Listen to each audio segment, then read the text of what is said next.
오늘 요한복음 강의 18번째입니다.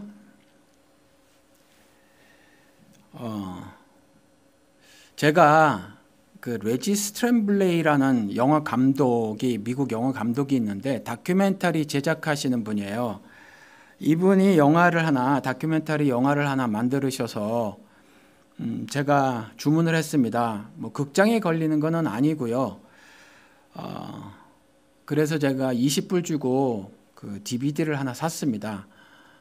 또 shipping and handling 그래가지고 4불 해서 전부 24불이 들었는데, 이분이 그동안 여러 영화를 만들으셨더라고요. 그런데 이번에 한국에 가서 제주도에 가서 그 다큐멘터리 영화를 하나 만들었어요. 제목이 제주의 영혼들, 이런 제목입니다. 물론 영어로는 이제 그냥 영어 그걸 그대로 번역한 영어 제목이죠.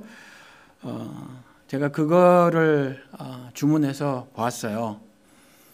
제일 처음에 한 20분 정도, 1시간 20분짜리 영화인데 처음에 한 20분 정도가 그 역사를 기술합니다. 그 다큐멘터리에서.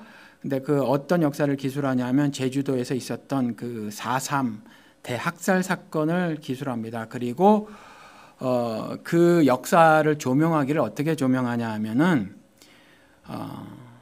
뭐 조명이라기보다는 그게 팩트더라고요. 역사적 사실이던데 뭐냐 하면 제일 처음에 그 일본으로부터 해방이 되고 난 이후에 사실은 남북한이 총선을 하기로 했대. 그러니까 이렇게 선거를 하기로 했대요. 그런데 남한만 하기로 미국이 결정을 한 거죠. 그러니까 한국은 일본이 정부였었어요. 그런데 미국이 정부로 뒤바뀌었죠. 그냥 한국이 미국 일본 식민지에서 미국 식민지로 바뀐 거죠. 그러면서 남한만의 선거를 하기로 미국이 결정을 했고요. 그것에 대해서 반대하는 사람들이 굉장히 많았었다라는 거죠. 그런데 유난히 제주도에서 그런 일이 있었나 봐요. 그래서 미 군정이 이것을 진압했던 것이 4.3 제주 대학살 사건이더라고요. 그분이 그런 뭐 사진 같은 거, 필름 같은 거 이런 거를 쭉 틀어드리면서 그때에 있었던 미군 장교들 이런 거 보고 또 미군의 지시에 따른 한국 군인들이라든가 경찰들 모습을 이렇게 보고요. 그랬는데 저는 알고 있기를 최대 3만 명이 학살당했다라고 생각을 했거든요. 그렇게 들었어요. 역사 기록을 그렇게 알았는데 그 영화에서는 최대 6만 명이 학살됐다고 말을 하더라고요. 당시에 제주도민이 30만 명 정도가 되었었답니다. 그러면 3만 명이라고 하더라도 10%가 학살당한 거고 6만 명이라면 20%가 학살당했는데 그 사진 보니까 끔찍해요. 막 불에 태워 죽이고 그랬어요. 그 시커멓게 걸린 시신들 사진이 있고 그러던데, 그런데 이걸 우리 대한민국에서는 안 가르쳤죠. 그러니까 대한민국을 속인 겁니다. 누가 속였죠? 사실은 미국이 속인 거예요. 그리고 미국의 하수인이 된 그 지배자들이 속인 거죠. 그렇죠. 이 세상에서는 뭐 자본과 노동의 싸움이다 이렇게 세상을 진단하기도 하고 말이죠. 요즘에 뭐 미국이나 영국을 중심으로 하는 어떤 경제 이론의 뭐 투쟁들, 그들이 주로 축적해 놓은 것대로 세상에서 어떤 경제 원리들이 펼쳐지고 또 그것에 따라서 정책들이 입안이 되고 수립이 되고 또 실행이 되는 이런 것들에 반발을 한 사람이 있어요. 프랑스 사람이라는데, 그래서 연구소를 만들고 뭐 그랬대요. 그런데 그 사람이 쓴 책이 21세기의 자본이라는 책인데 그게 뭐 굉장히 대박쳤다고 그러더라고요. 영어로 번역이 돼가지고 굉장히 많이 팔렸대요. 그래서 지금 한국에서도 날리고 그런데 자본주의의 모순을 짚었는데 사실 이런 것들은 이전에도 지적이 되었었는데 이 사람이 굉장히 방대한 여러 나라의 어떤 각 나라의 국세청들 있지 않습니까? 그걸 기록을 했대. 여지까지는 뭐 사람들 샘플링을 해가지고 했으니까 뭐 부자들의 기록은 누락이 되고 해가지고 사실은 정확한 데이터도 제시를 못하고 정확하지 않은 데이터를 가지고 경제 그 어떤 이론들을 만들고 했었기 때문에 사실은 문제점들이 있었는데, 이 사람이 각 나라 여러 나라 서구 여러 나라의 국세청의 데이터를 가지고 그렇게 해서 굉장히 그 가치 있는 어떤 그런 경제에 관한 진단을 했다라는 거죠.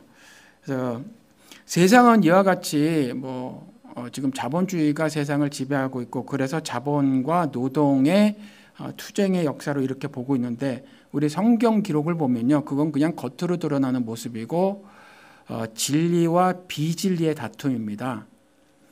진실과 거짓의 싸움이라는 거죠. 그리고 제가 지난주에 말씀드렸지만 이와 같이 진실은 선이고요, 거짓은 악입니다. 성경은요, 진실이 이긴다고, 진리가 이긴다고 창세기부터 기록을 해놓고 있어요. 거짓은 악이고요. 그래서 선과 악의 대립구도지만 반드시 선이 이긴다라는 거죠. 그리고 그 선이 이김을 예수 그리스도께서 이 땅에 육신이 되어 오셔서 증명해 보이셨어요. 우리는 그걸 믿음으로 갖고 사는 거죠. 그런데 세상의 권세를 진 자들은 예수 그리스도를 죽임으로 자신들이 이겼다고 착각하는 거죠. 그러한 역사가 계속 진행되는 거예요. 그래서 거짓말로 제주 4.3 대학살 사건을 감추는 거죠. 그런데 여지없이 드러나더라는 거죠. 이 사람이 20분 동안 이와 같이 역사를 깔고요, 그 다음에 지금 현재 진행되고 있는 강정에서 해군기지, 미국 해군기지를 만들잖아요. 이 해군기지가 왜 필요한가를 설명을 하더라고요. 전혀 필요하지 않다. 오키나와에도 있고 일본에도 대단히 해군기지가 있는데 거기에 있을 필요가 없다. 이건 완전히 중국 견제용이다. 한국 사람들이 왜 이런 것에, 한국 정부는 왜 수용을 하고 있고 국민은 왜 이렇게 무관심하느냐라고 미국 사람이 질타를 하는 다큐멘터리 영화였었어요.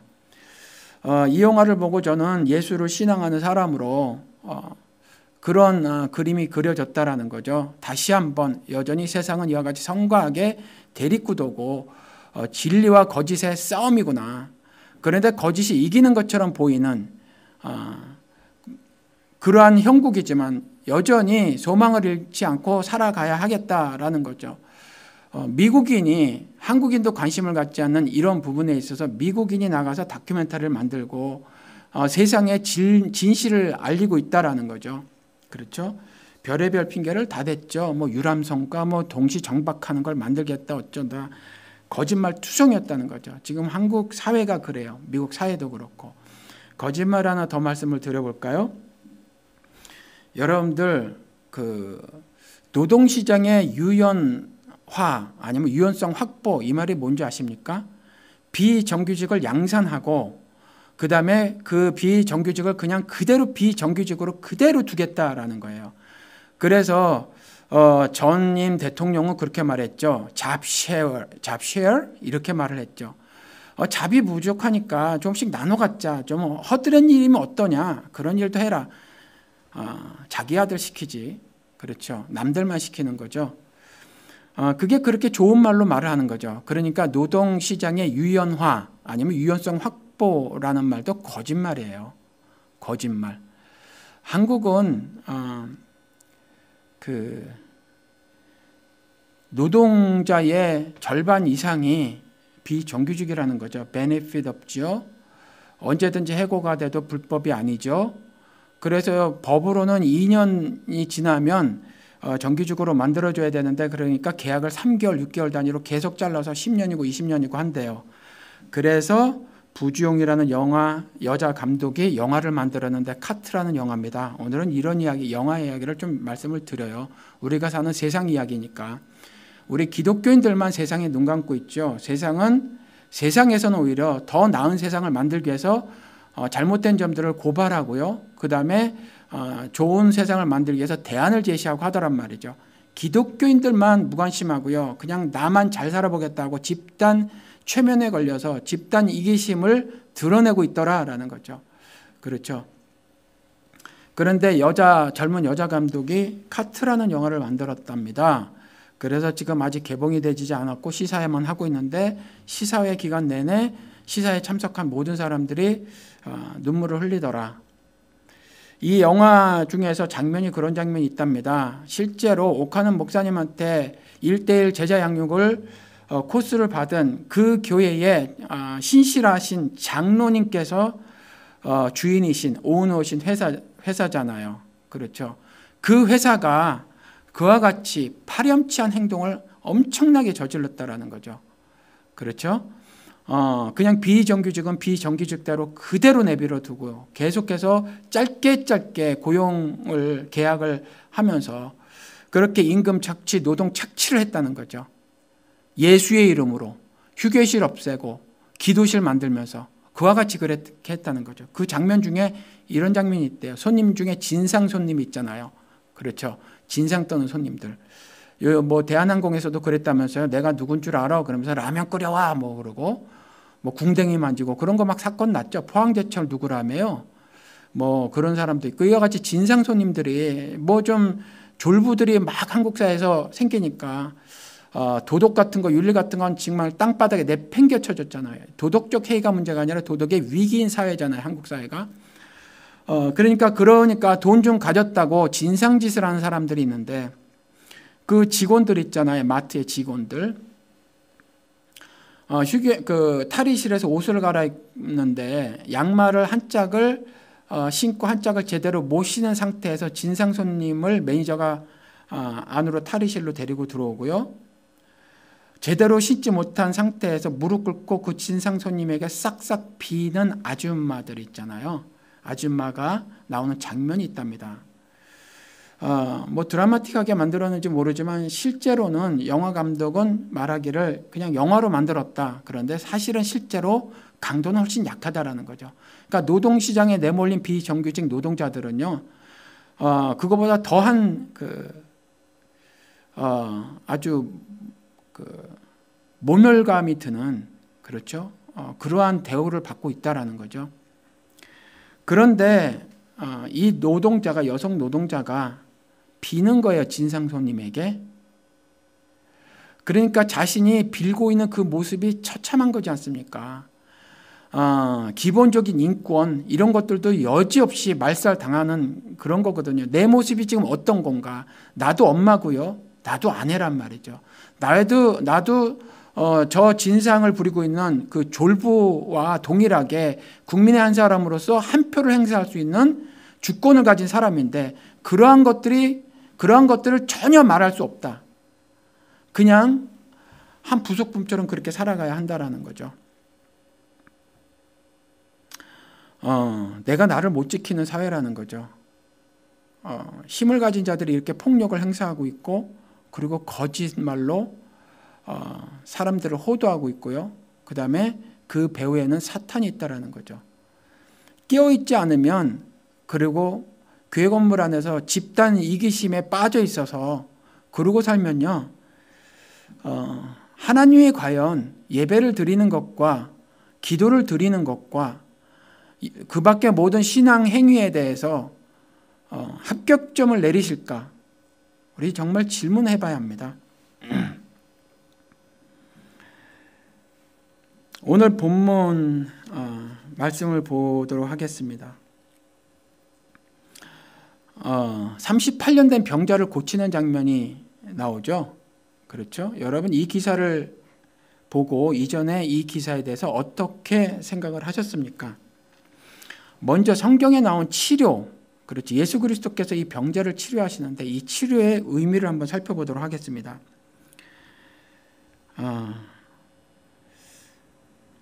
말라기서 4장 1절 2절에 가서 보면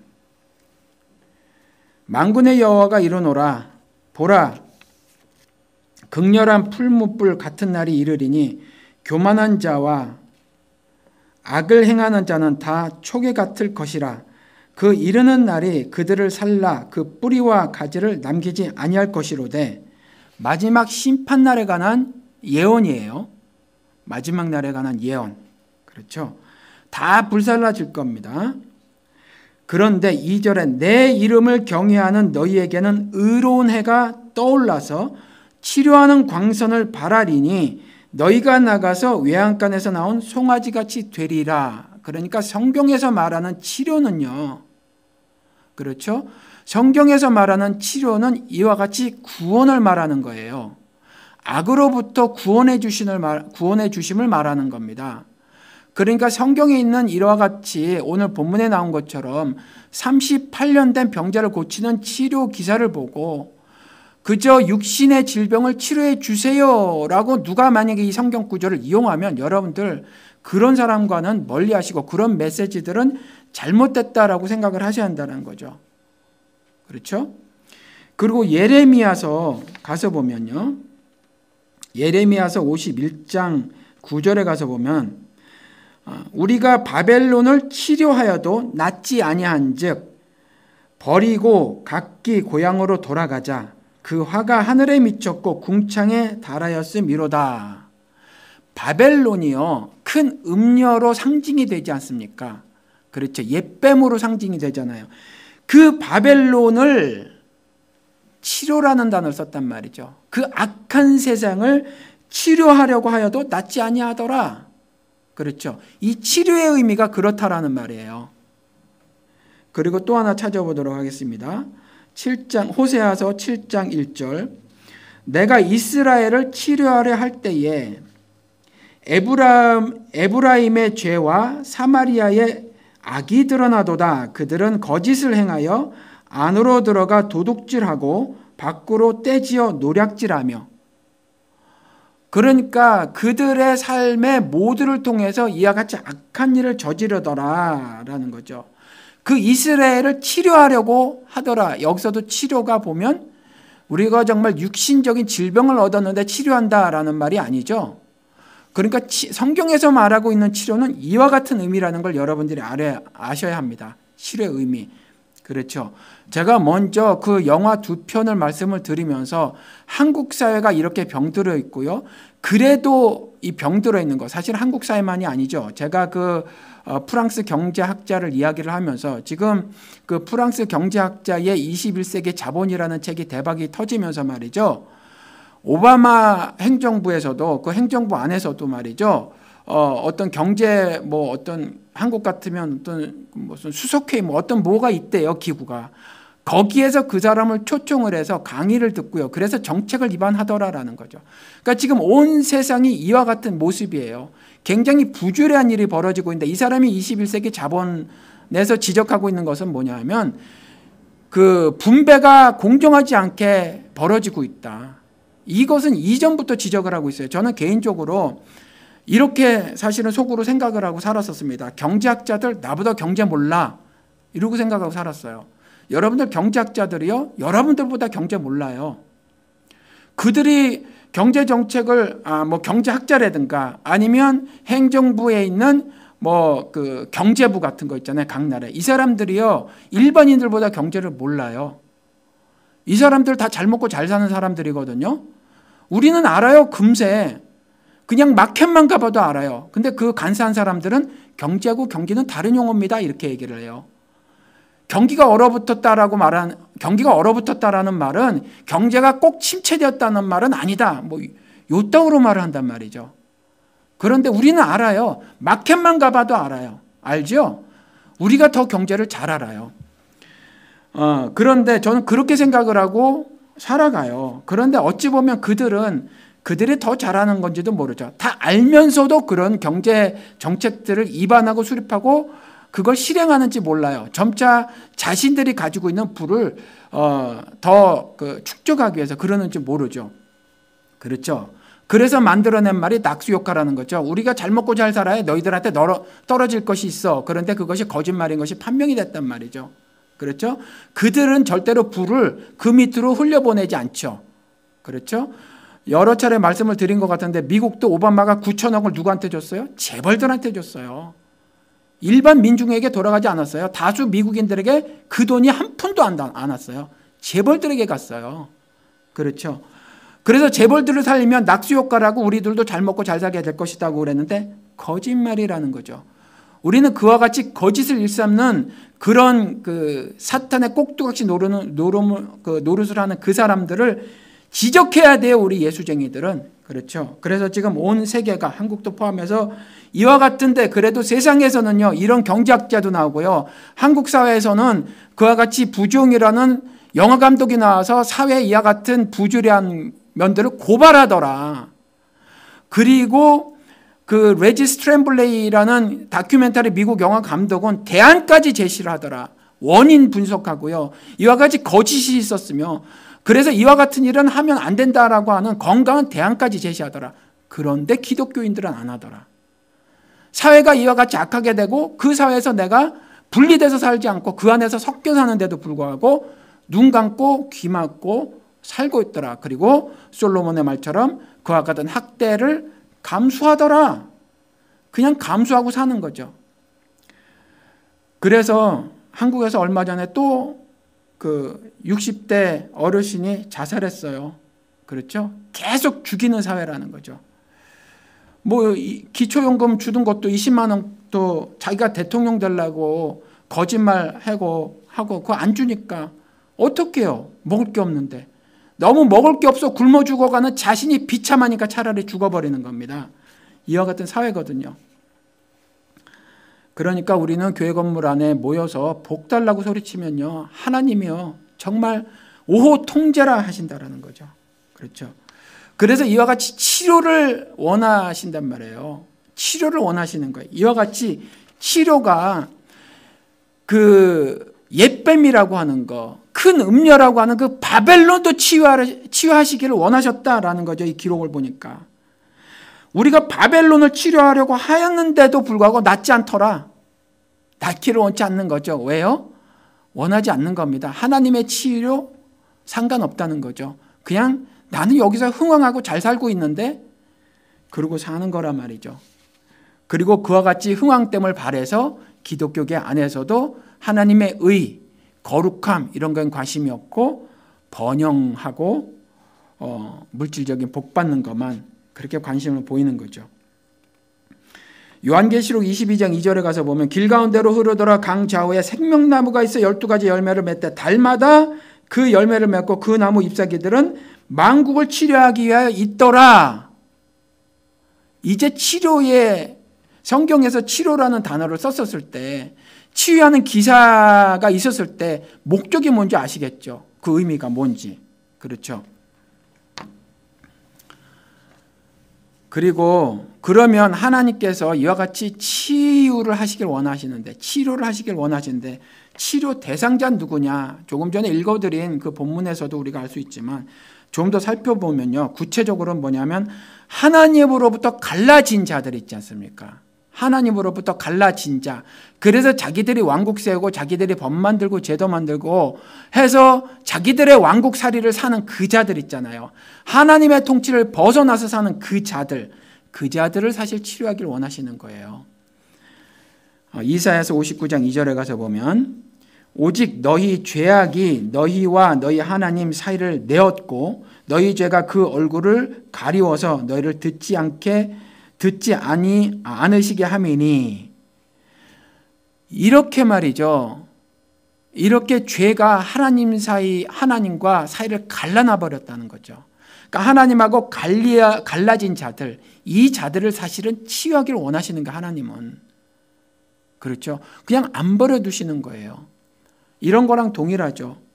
아무리 자식이 말 안 들고 속 썩인다고 하더라도 부모는 자식 안 버리잖아요. 자식은 부모를 버려도. 죽어도 못 버리잖아요. 그렇죠. 세상은요, 내 자식을 벌 주고 혼내키지만 부모는요, 그 자식을 그렇게 하지 않거든요. 그렇죠. 그 자식이 바깥에 나가서 무슨 죄를 저지르고 오면 우리는 안아준단 말이에요. 그 자식을. 하나님이 동일하게 그러신단 말이에요. 그렇게 갈리웠지만 자기 맘대로 살기를 원해서 하나님으로부터 갈리웠지만 스스로 갈라지기를 소원해서 그와 같이 죄를 지었지만 그 자들을 향해서 구원의 손길을 들이우신단 말이죠. 로마서 3장 23절에 여러분들 다 아시는 말씀. 모든 사람이 죄를 범하였으며 하나님의 영광에 이르지 못하더니. 그러니까 치료 대상자는 누구예요? 모두 다라는 겁니다. 모두 다. 나 빼고 다른 사람 아니에요. 모두 다라는 거예요. 그러니까 나라는 말씀이에요. 사실 치료 대상자는. 성경 말씀을 내 손에 쥐어줬다라는 거죠. 그리고 우리 공동체에 쥐어줬다는 거죠. 그러니 내가 치료 대상자고요. 내가 살고 있는 내 공동체가 치료 대상자고요. 내가 속해져 있는 우리 사회가 그 치료 대상자라는 거예요. 우리가 이걸 명심해야 합니다. 그러니까 이 38년 된 이 병자는요, 나를 말하는 거고 우리를 말하는 거예요. 제가 침례교 그 DBA 총회를 다녀왔는데 뭐 워치케어 뭐 이거 있으니까 갔다 왔는데 신앙적으로 좀 유감스럽더라고요. 왜 그러냐 하니까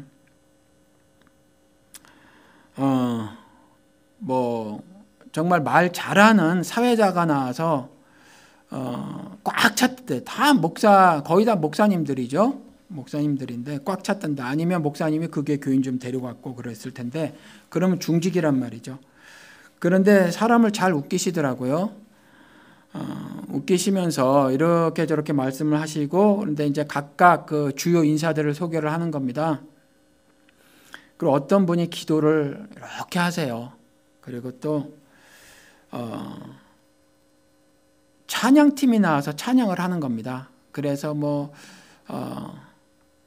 주님 감사합니다, 뭐 이런 가사의 노래를 막 불러요. 그리고 우리가 예루살렘을 향해서 말칭이라는 단어를 썼어요. 뭐 행진하자, 뭐 이런 찬송도 막 부르고, 예루살렘이 아니라 시온을 향해서 행진하자, 뭐 그런 미국 찬송도 복음성가도 부르고 막 그러더라고요. 그 막 사람들이 일어서서 손을 들고, 미국 사람들 그러잖아요. 그러면서 막 그 은혜스러운 얼굴을 하고 그 같이 그 월십팀의 인도에 맞춰서 노래를 하고 그러는 겁니다. 그리고 또 저도 아는 분인데, 저랑 개인적으로 한 2번 만난 분인데, 나와서 지난 1년 보고를 하더라고요. 1년 보고를 하는데 뭐 디클라인된 부분을 얘기를 해요. 그러니까 뭐 감소된 어떤 숫자를 이야기하고 증가된 숫자를 이야기하면서 증가된 것의 의미도 분석하시고 또 감소된 것의 의미도 분석하시고, 그러니까 일종의 이밸류에이션을 하는 거예요. 그리고 끝났습니다. 전부 다 목사님이시고 그러신데 거기에서 뭐가 빠졌어요, 여러분. 제가 지금 말씀드렸는데 이 총회를 스케치해 드렸잖아요. 여러분 뭐가 빠졌는지 아세요? 감사도 하고 찬송도 하고 뭐 헌금도 있었고 다 있었어요. 뭐가 빠졌습니까, 여러분? 회개가 빠졌어요. 뭘 감사해야 됩니까? 하나님의 은혜에 뭘 감사해야 되죠? 죄 있는 곳에 은혜 넘친다고 그랬거든요. 그러면 죄 없으면 은혜 안 넘쳐요. 죄 있는 곳에 은혜 넘친다고 하는 것은 죄를 자각하고요, 회개했을 때 은혜가 넘친다는 말이거든요. 도대체 뭘 감사하는지 모르겠어요, 저는. 그 많은 주요 인사들이 나오고 기도도 하고 그러는데 단 한 사람도 회개에 대해서 언급조차 하지 않더라. 지난 1년 동안 예를 들어서 디클라인된 숫자를 보고를 하면 우리가 뭔가 잘못했으니 이와 같이 감소가 되어졌겠지. 우리의 신앙 지난 1년 동안에 우리 그 기구에서 무엇을 잘못했는가 보자 그러고 회개하는 시간을 가졌었으면 좋았을 것 같아요. 안 갔더라고요. 안 가져요. 아니 뭘 감사해야 되는지 뭐를 감사했는지 모르겠더라고요, 제가. 거기에서 그냥 굉장히 화사하고 밝은 그 얼굴을 하고 그렇게 찬송을 하고요, 일어나서 두 손 두 팔 다 들고 그러고 하던데 유감스럽더라고요, 신앙적으로.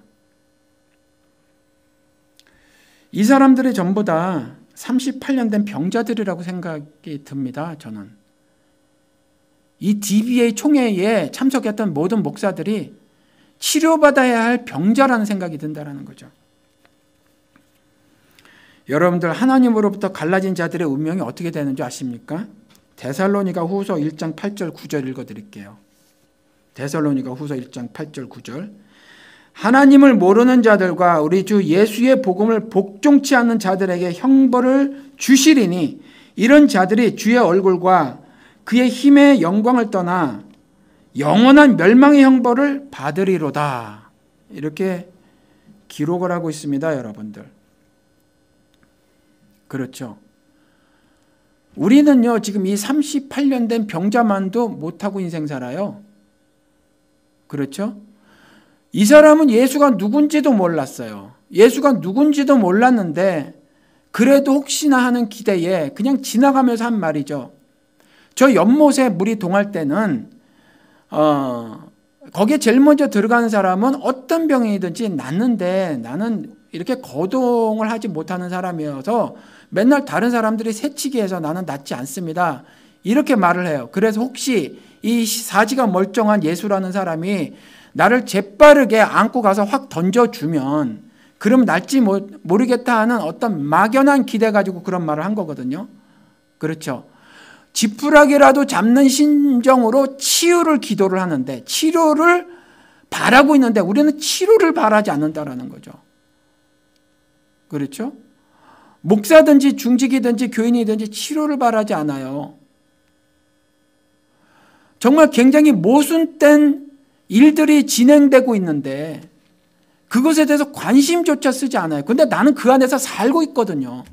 내 육신은 거기에 결박되어져서 살 수밖에 없거든요. 이 사회에, 이 세상에. 이 세상을 외면하고 살 수 있나요? 단 한 시간도? 1초도? 살 수 없잖아요. 그런데 외면하고 살아요. 그렇죠?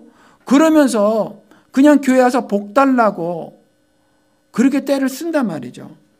성경을 오해해도 엄청나게 오해하는 겁니다. 이런 사람들은요, 하나님을 모른다라고 밖에는 말을 할 수가 없어요. 성경이 그렇게 말을 하고 있고요. 그러한 사람들은 멸망의, 그것도 영원한 멸망의 형벌을 받을 것이다 라고 데살로니가 후서 1장 9절에 말해놓고 있더라라는 겁니다.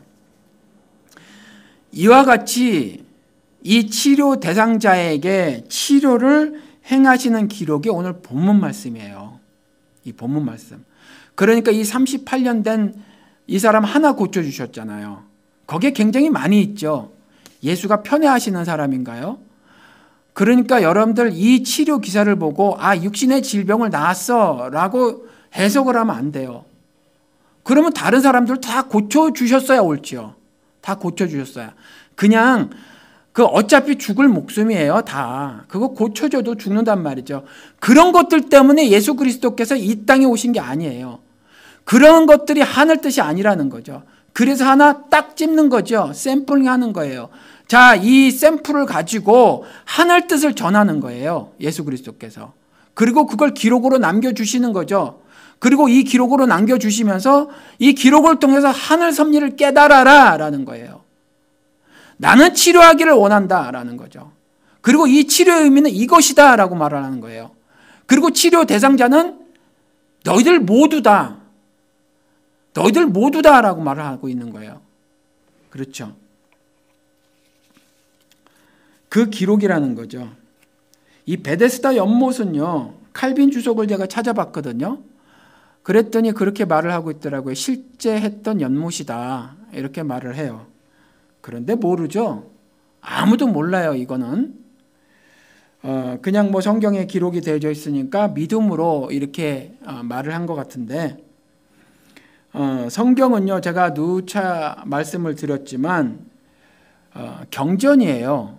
일종의 종교 경전, 기독교 경전이죠. 그러니까 성경에 있는 것들은 어떤 예를 들어서 하나님께서 그러니까 디모데후서 3장 16절의 기록처럼요. 이게 하늘의 교훈대로 살게 하시고 말이죠. 잘못된 거 있으면 책망하시고 그러기 위해서 쓰여진 책이지 역사적인 사실을 기록해 놓은 책이 아니란 말이에요. 그렇다고 성경에 기록된 것이 역사적 사실이 아니냐 그런 말이 아니라 이것이 실제 했던 연못이냐 아니냐가 의미가 있는 것이 아니다라는 말씀을 드리는 거예요. 근데 이제 칼빈 주석을 제가 어저께 밤에 오늘 새벽에 찾아보니까 그렇게 말을 하고 있더라고요. 그런데 물이 동한다고 하는 거 보니까 물이 왜 우리 저는 안 가봤는데 그 어디죠? 옐로우스톤이라는 국립공원 가 보면은 물이 막 화산 활동 때문에 부글부글 끓는 거 있죠. 그리고 어디는 또 이렇게 물이 뜨거운 방울방울 이렇게 있는 것도 있고, 그런데 그런 건지 아닌 건지 모르지만 아무튼 이제 물이 동하는 것이 그렇게 간헐천일 가능성이 있다라는 거죠. 실제로 물이 동하는 거. 그러니까 그런 간헐천인데 정말로 천사들이 내려와서 그 중에서 한 명이 가장 먼저 선착순으로 들어간 사람을 병을 고쳐줬다. 요거는 아무래도 성경적 하나님의 사랑하고는 조금 거리가 멀어요. 그렇죠? 예를 들어서 육신의 질병을 고쳐주기 위해서 천사를 내려보내는데 그중에 자 너희들 선착순으로 달려서 1등하는 사람만 고쳐주는 거야. 매번 이건 좀 우스꽝스럽지 않아요? 성경을 통해서 하나님께서 자신을 드러내셨는데 하나님의 성품이 좀 맞지 않는 것 같지 않습니까? 그래서 저는 이것이 그냥 일종의 어떤 신화 아니면 미신 그런 것이었을 것이다. 그때 당시에 유대인 사회에서 어떤 한 간헐천이 있었고 이 베데스다 연못이라는 간헐천이 있었고요. 이 간헐천에 있었던 어떤 신화나 미신이 아니었을까라는 생각이 들어요. 다시 말씀을 드리면 왜냐하면 그 중에서 선착순 1인만 내가 고쳐줄게. 이게 도무지 하나님 사랑하고 맞지 않는다라는 거죠. 육신의 질병을 고쳐주는 그런 거였는데 하나를 고쳐주시고 하늘 뜻을 말씀하시기 위해서 예수처럼 이렇게 샘플링하는 거와 의미가 완전히 다르잖아요. 그렇죠. 그래서 저는 그렇게 생각을 합니다. 예수님은요 분명하게 이 38년 된 환자가 말이죠. 그렇게 말을 했어요. 38년 된 환자가 제일 먼저 들어간 사람이 어떤 병이든지 그 물에 먼저 들어간 병이 낫거든요 라고 말했을 때 예수는요 그 말을 듣고 그냥 네가 일어나 걸어가라 그래요. 그 베데스다 연못에 눈길도 주지 않는다는 거죠. 조금의 관심도 보이지 않으세요. 예수는 그냥 직접 말씀하시죠. 일어나 걸어가라. 그래서 결국 뭐예요? 이 베데스다 연못이 성경에 기록되어 있는 이 치료를 해주는 어떤 영적 도구가 아니다라는 거죠. 영적 실체가 아니다. 나다라는 거죠. 나다. 그래서 예수가 직접 말씀하시는 거죠. 연못에 들어가야 병이 낫는데요 라고 말했을 때 거기에 눈길도 안 주시고 관심도 안 보이시면서 그냥 직접 말씀하시는 거죠. 네가 일어나 걸어가. 너 일어나 걸어가라. 네가 낫고자 하느냐? 그러면 일어나 걸어가라. 그러니까 그 치료자가 누구냐 하면 베데스다 연못이 아니라 나라는 것을 말씀하시는 거예요. 나라는 것. 그리고 궁극적으로 치료를 요해하는 것은 육신의 질병이 아니다라는 거예요. 육신의 질병이 아니다. 그 말씀하시는 거예요. 예수 그리스도께서. 그렇죠? 이 그리스도의 치료에 대한 성경의 설명이 지금 요한복음을 강의하고 있지 않습니까? 요한복음 20장 30절 31절에 가면 나옵니다. 요한복음 20장 30절 31절에 가서 보면 아주 그냥 명시적으로 그렇게 말씀을 하고 있다라는 거죠. 30절부터 읽어드릴게요. 예수께서 제자들 앞에서 이 책에 기록되지 아니한 다른 표적도 많이 행하셨으나 오직 이것을 기록함은 너희로 예수께서 하나님의 아들 그리스도이심을 믿게 하려 하며 또 너희로 믿고 그 이름을 힘입어 생명을 얻게 하려 함이니라. 그렇죠? 왜 치료를 했는가? 그리고 이 치료 이외에도 수많은 기적들을 보여주셨는데 그냥 다 기록한 것이 아니라 그 중에 샘플링해서 요것만 이렇게 기록을 해놨는데 이유가 뭐냐?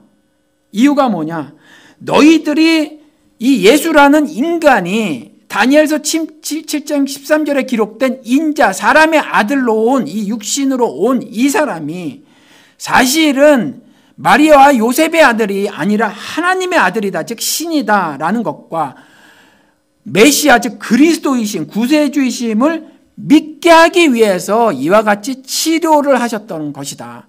그리고 그 믿음을 통해서 생명을 얻게 하기 위함이다라고 이렇게 명시적으로 기록을 하고 있다는 거죠. 그렇죠? 그런데 우리는 무엇에 관심이 있습니까? 여러분들 성령이 교회에게 하시는 말씀을 듣고요. 성령이 책망하실 때에 달게 들으셔야 한다는 거죠. 그렇죠? 우리는 육신의 한계가 있고 연약해서요. 자꾸 쓰러진단 말이에요. 그러니까 책망을 듣는 건 하나님께서 나를 사랑하시는 거다. 그렇게 생각을 하셔야 돼요. 여러분들 책망의 소리가 들리지 않습니까? 그러면 버림받으신 거예요, 여러분들. 버림받으신 거예요. 여러분들 바깥에서 그 바지를 반쯤 내려고 말이죠. 그 팬티 보이고 다니는 애들 여러분들 주의 안 주지 않습니까? 근데 내 자식이 그러고 다니면 주의를 준단 말이죠. 그렇죠? 자식이 아니어서 안 주는 거예요.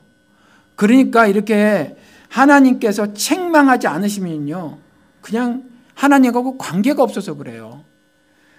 그러니까 그 책망 듣기를 사실은 사모하셔야 한다는 거죠. 이 성경이요, 다 책망의 말로 기록이 되어져 있다는 거예요. 이 책망의 말이 바로 사랑의 말씀이더라라는 거죠. 그러니까 예수 그리스도께서 치료자인데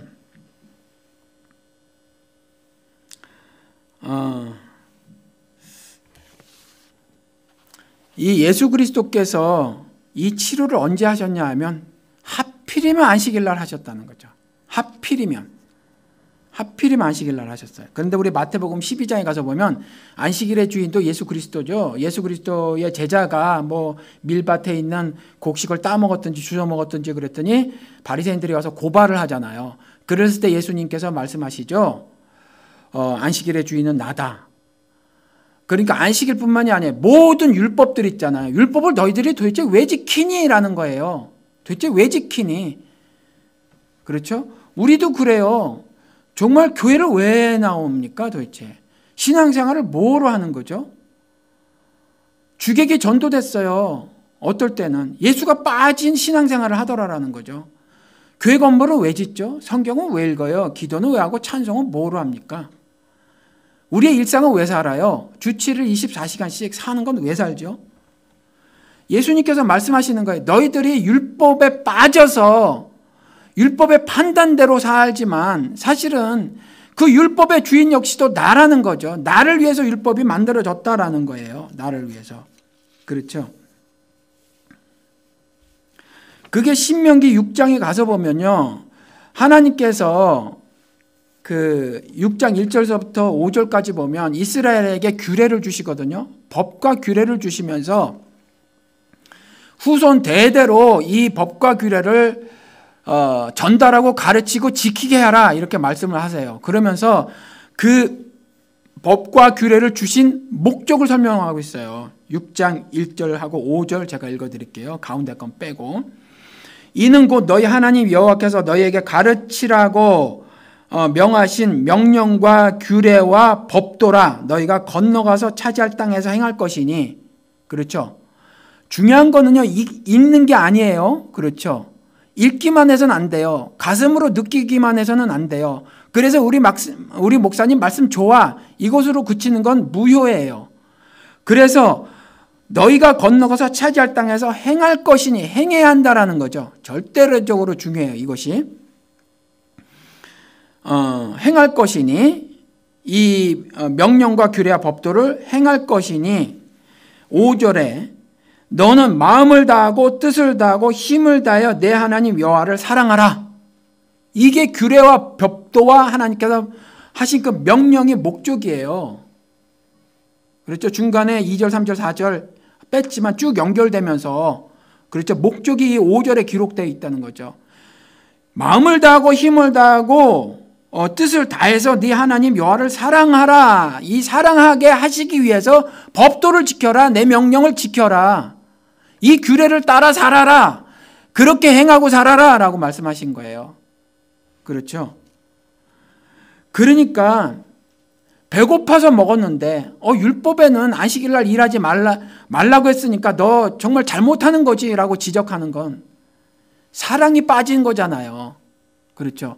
그러니까 예수 그리스도께서 말씀하신 거예요. 그 도대체 안식일을 포함한 그 율법 있잖아. 그 율법의 주인이 나야. 이렇게 말하는 거예요. 나야. 도대체. 그렇죠. 그래서 사랑이 배제된 채로 율법을 지킨다고 하는 거 있잖아요. 이거는요, 차라리 범죄라는 거죠. 오히려 범죄예요. 그래서 제가 말씀을 드리기를 아무리 이 성경 말씀을 가지고 말이죠. 정말 달달달 외우고 또 교리를 잘 만들어대고 말이죠. 그대로 행하고 산다고 하더라도 그것으로 사람에게 해코지하거나 아니면 사랑을 실천하지 않으면요. 그건 범죄예요, 오히려. 그건 범죄라는 거죠. 그래서 하나님께서 뭐라고 말씀하셨어요? 그 중에 제일은 사랑이라 라고 말씀하신 거예요. 그렇죠? 그래서 오늘 말씀 보면 9절, 10절, 11절에 가서 보면 그 사람이 곧 나와서 자리를 들고 걸어가니라 치료자 예수께서 네가 낫고자 하느냐? 그러면 일어나서 걸어가라 그랬더니 그 사람이 이제 곧 나와서 바로 즉시 곧 나와서 자리를 들고 걸어가지요. 그렇죠? 그런데 하필이면 그날이 안식일이더라라는 거죠. 이날은 안식일이니 유대인들이 고발하는 겁니다. 병 나은 사람에게 이르되 안식일인데 네가 자리를 들고 가는 것이 옳지 아니하니라. 그랬더니 이 사람이 뭐라 그래요? 대답하되 나를 낫게 한 그가 자리를 들고 걸어가라 하더라 하니 이 사람은 아직 예수가 누군지 몰랐어요. 그 후에 나와요. 이 사람은요. 나중에 성전에서 예수를 만나거든요. 나중에. 그때서야 예수인 걸 알아요. 그때 예수인 걸 알아도 그가 하나님의 아들이요. 그 다음에 그리스도인 것을 완전히 깨달았는지 이해했는지는 모르죠. 확실치는 않아요. 그렇지만 예수인 건 알았단 말이에요. 그것도 그 후에. 그런데 자기의 병을 낫게 한 그가 뭔가 다른 걸 느꼈어요. 그렇죠? 적어도. 그러니까 그때 살기 등등했던 율법주의자들, 그렇죠? 율법을 어기면 돌로 쳐 죽일 수도 있었던 그 상황에서 네가 옳지 않은 행동을 하는도다라고 했었을 때, 그렇죠? 뭐 적어도 돌로 쳐 죽이지는 않더라도 태장을 칠 수도 있었다는 거죠. 40에 하나 가만 매를 맞을 수도 있었을 거란 말이에요. 그럼에도 불구하고 이렇게 말을 한다라는 거죠. 그렇죠? 나를 낫게 한 그가 자리를 들고 걸어가라고 해서 나는 걸어가는 거야. 그렇게 말하는 거예요. 유대인들에게, 바리새인들에게. 그렇죠? 그 유대인들 가운데는 바리새인들도 있었을 수도 있어요. 그 성경에 능통한 자들. 그렇죠? 그럼 우리는요. 우리는 보시자고요. 우리는 상황 따라 살지 않습니까? 성경을 통해서 하나님께서 명령과 법과 규례를 잔뜩 써놓으시고 이것을 행하며 살아라 라고 하는데 이것을 행하기는커녕, 그렇죠? 이것을 행하기는커녕 상황에 따라서 적당히 처신하고 살지 않습니까? 예수처럼, 이 38년 된 병자처럼 말이죠. 이 사람이 오히려 우리보다 낫다니까요. 이 사람은 구하잖아요. 우린 구하지도 않아요. 그렇죠? 구하지도 않아요. 그리고 둘째, 이제는요, 나를 낫게 한 그가 시키는 대로 하고 사는 거죠. 그런데 우리는 시키는 대로 안 하고 산단 말이죠. 성경을 통해서 법 주시고 명령 주시고 규례 주셨단 말이에요. 근데 안 지켜요. 안 지킨다고요. 우리가 이걸 아파할 줄 알아야 해요. 그러니까 내 모습이 조금 전에 부지영 감독이 만드는 카트에 나온 그 비정규직 여성 노동자와 같다고 생각을 해야 돼요. 내가 인권이 말살되는데 그게 안 아파요. 그리고 나는 무슨 눈치를 보죠? 매니저 눈치를 보고 진상 손님 눈치를 보는 거죠. 왜요? 그들이 권세자니까. 그때요, 불현듯 일어나야 되는 거예요. 그래야 더 이상 노동자가 바로의 명령대로 안 살을 수 있는 거잖아요. 그렇죠? 이와 같은 일은 부당하다 소리치면서 일어나야 되는 거예요. 그렇죠? 그런데 우리는요, 그렇게 안 살고 있잖아요. 38년 된 병자처럼 안 살고 있잖아요. 나를 낫게 한 이가 나는 일어나 걸어라 그래서 걷고 있다. 네가 아무리 유대인이라고 하더라도, 네가 아무리 바리새인이라고 하더라도, 그리고 네가 법과 규례와 율례와 명령을 가지고 가서 나에게 말한다고 할지라도 나는 나를 낫게 한 자가 말한 대로 나는 행하고 살 뿐이야 라는 거라는 거죠. 그렇죠? 우리도 그렇게 살아야 합니다. 마태복음 12장 그 안식일 논쟁에서 예수 그리스도께서 그렇게 말해놓고 있어요. 나는 자비를 원하고 제사를 원하지 아니하노라. 그 뜻을 너희들이 알았어야 맞다라는 거죠. 예수께 와서 제자들을 고발한 그들에게 하신 말씀이거든요. 나는 자비를 원하고 제사를 원하지 아니하노라 하신 뜻을 너희가 알았더라면 무죄한 자를 정죄하지 아니하였으리라. 그 배고파서 아무리 안식이라도 나락 좀 따먹었거나 주워 먹었는데 그걸 정죄해 유죄 판결을 너희들이 함부로 내려? 무죄라는 거죠. 그렇죠. 도대체 신앙생활의 목적이 뭔지도 모르더라라는 거예요. 뭔지도 모르더라 너희들이. 성경 말씀을 딸딸 외우고 있더라도 뭔지도 모르더라. 그렇죠. 뭔지도 모르더라. 이렇게 고발만 하고 있고, 이 고발하는 게 한국 기독교에서 난리도 아니죠. 한국 기독교계가 좀 싸웁니까? 이민교회든 한국교회든 뭐 갖고 서로 고발하고 싸워요? 예수 그리스도가 그 말하는 거거든요. 너희들이 도대체 사랑하라고 한다는 이 율법의 완성, 그 계명을 알았더라면, 그렇죠.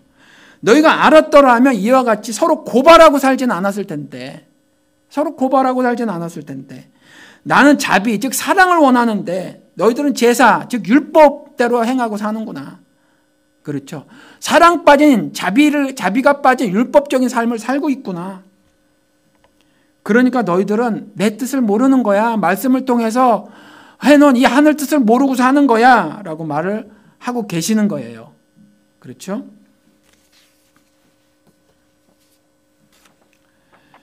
율법은요, 율법을 지킴으로 완성되는 게 아닙니다. 율법은요, 사랑으로 완성되는 거예요, 여러분들. 사랑으로. 그렇죠. 그러니까 율법 그 600개 정도 되는 그 율법을 그리스도께서 단 한마디로 정리를 하셨잖아요. 하나님을 사랑하고 내 이웃을 내 몸과 같이 사랑하라. 그렇죠. 그리고 그것을 어떻게 하셨어요? 십자가의 죽으심으로 실행에 옮기셨잖아요. 그 실행에 옮기신 것을 미리 말씀하시기를 율법의 완성이라고 말씀해 놓으셨잖아요. 그렇죠.